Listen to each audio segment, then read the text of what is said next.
भोलेनाथ को मांस अर्पण करने वाले महान भक्त कनप्पा नयनार।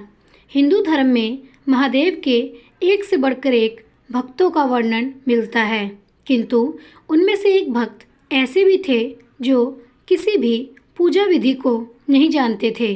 उन्होंने हर वो चीज़ की जो शास्त्र विरुद्ध है और जिसे पाप माना जाता है, किंतु फिर भी महादेव ने उन्हें दर्शन दिए। वे इस बात को सिद्ध करते हैं कि महादेव केवल अपने भक्त के भाव देखते हैं, पद्धति नहीं। उनका नाम था कनप्पा। इनके जन्म के विषय में कई कथाएं प्रचलित हैं।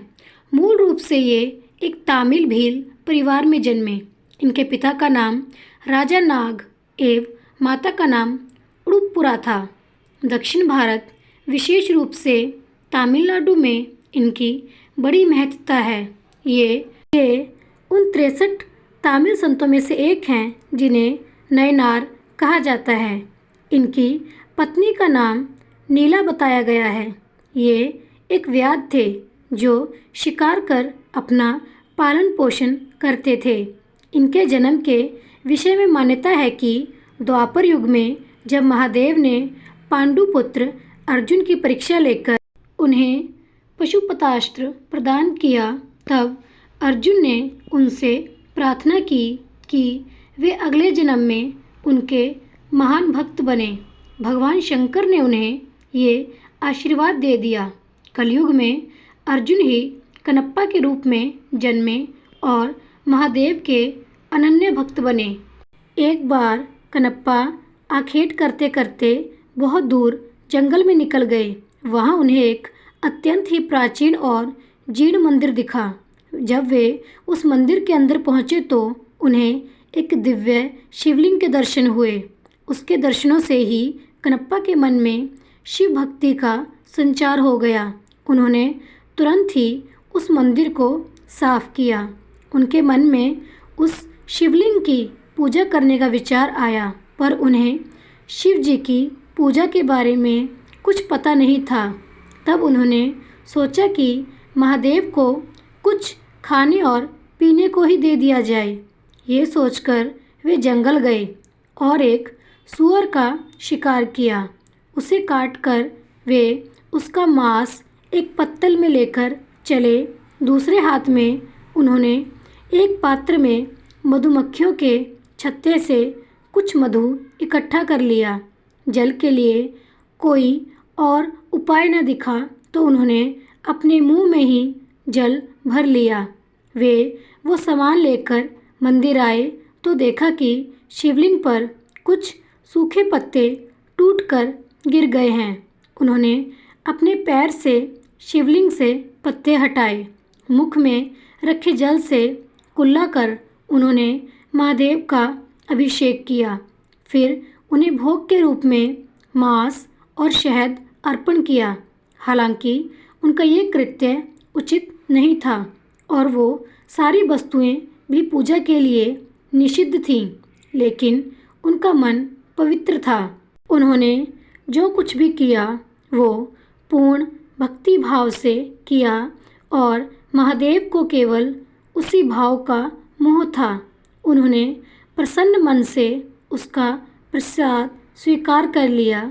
अब तो ये कनप्पा का रोज का कार्य हो गया। वो प्रतिदिन उसी प्रकार पैरों से पत्ते साफ कर मुंह के कुल्ले से शिवलिंग का अभिषेक कर उन्हें मांस और शहद अर्पण करने लगा। जंगल में एकांत में स्थित उस मंदिर में महादेव की पूजा करने एक पुजारी भी आते थे जो बहुत बड़े शिव भक्त थे। कनप्पा के पूजा करने के बाद अगले दिन जब वे आए तो देखा कि पूरे मंदिर में यहाँ वहाँ मांस के टुकड़े पड़े हैं।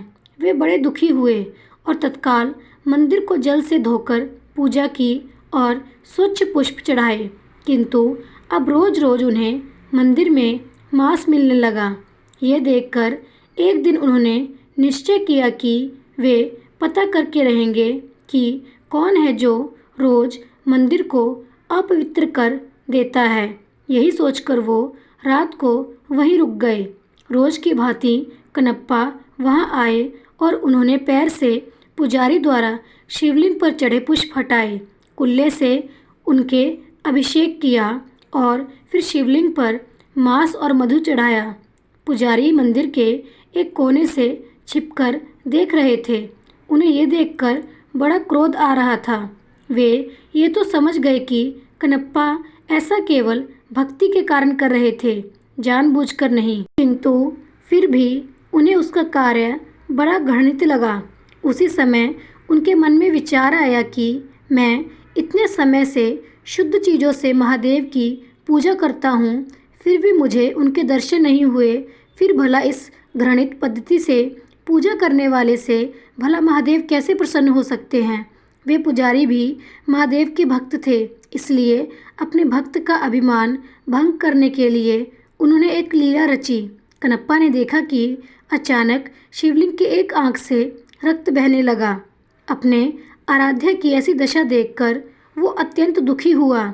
उसने पास पड़ी जड़ी बूटियों को शिवलिंग के नेत्र पर लगाया, किंतु रक्त का बहना नहीं रुका। उसे समझ नहीं आया कि क्या करना है। उधर छिपकर सब देख रहे उन पुजारी को भी कुछ समझ नहीं आया। उन्हें लगा कि अवश्य ही कनप्पा के इस कृत्य से महादेव अप्रसन्न हो गए हैं और उनके नेत्रों से रक्त बह रहा है। उधर कनप्पा मारे दुख के रोने लगे। तभी उन्होंने सोचा कि यदि मैं अपनी एक आँख इस पर लगा दूं तो शायद रक्त का बहना रुक जाए। ये सोचकर उन्होंने अपने एक बाण से अपनी एक आँख निकालकर शिवलिंग के नेत्र पर रख दी। इससे रक्त बहना बंद हो गया। कनप्पा की प्रसन्नता का ठिकाना ना रहा।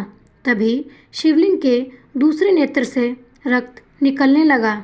अब तो कनप्पा को इसका उपचार मिल चुका था, इसलिए उसने अपने दूसरे नेत्र भी निकालने का निश्चय किया। तब उसे ध्यान आया कि दूसरा नेत्र निकालने पर तो कुछ देख ही नहीं पाएगा, फिर सही स्थान पर नेत्र कैसे लगा पाएगा। ये सोचकर उसने अपने पैर का एक अंगूठा शिवलिंग के नेत्र पर रखा ताकि वो नेत्रहीन होकर भी अपने नेत्र सही स्थान पर लगा पाए।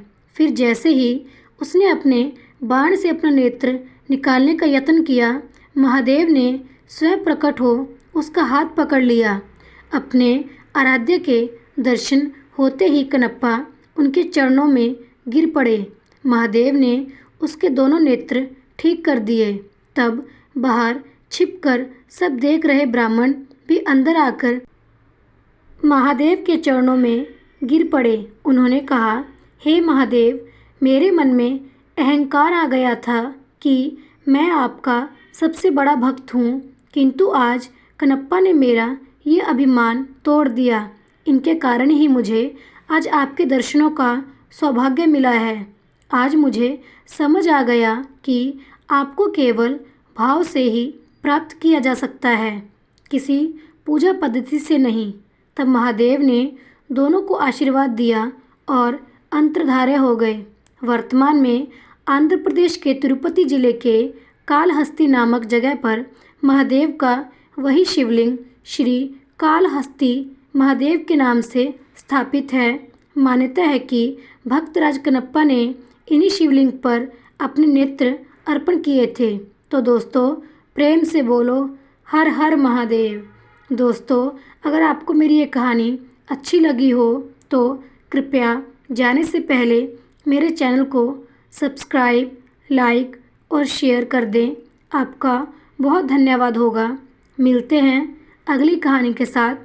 तब तक के लिए सभी दोस्तों को हर हर महादेव।